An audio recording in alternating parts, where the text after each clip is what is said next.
推薦序二：盲扭容易，堅持難。運福龍校長。呢本書講述咗一個關於堅持、信心同埋團隊合作嘅故事，為嘅係要完成畢業功課。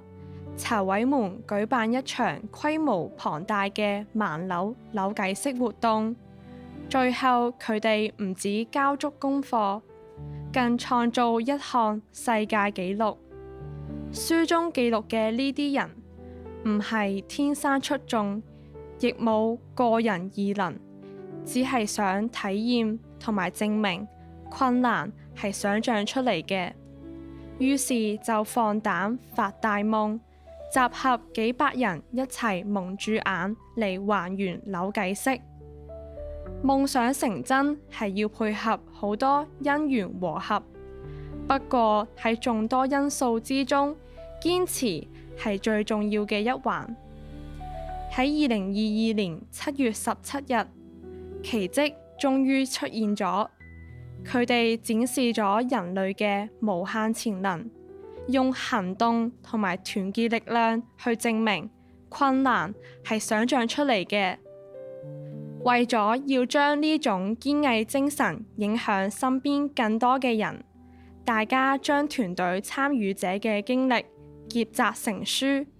以起承轉合方式去向大家展示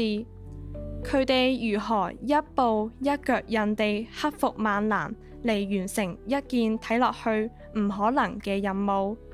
作者們都希望可以透過書中嘅故事激勵同啟發讀者。人生路上，無論面對幾咁艱難嘅情況，只要我哋堅持不懈，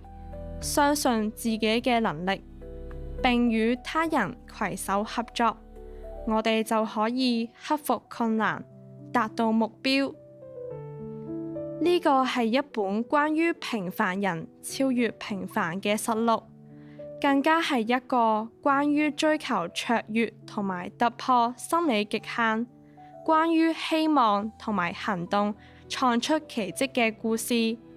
而家讓我哋一齊進入呢個充滿勵志同埋挑戰嘅世界，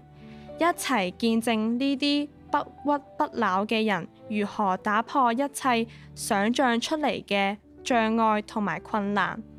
如何喺虛實之間穩當地行出新天，讓大家一齊踏上呢段令人難以忘懷嘅旅程，並向每一個超越自我、實現不可能嘅人們致敬。更期待有一日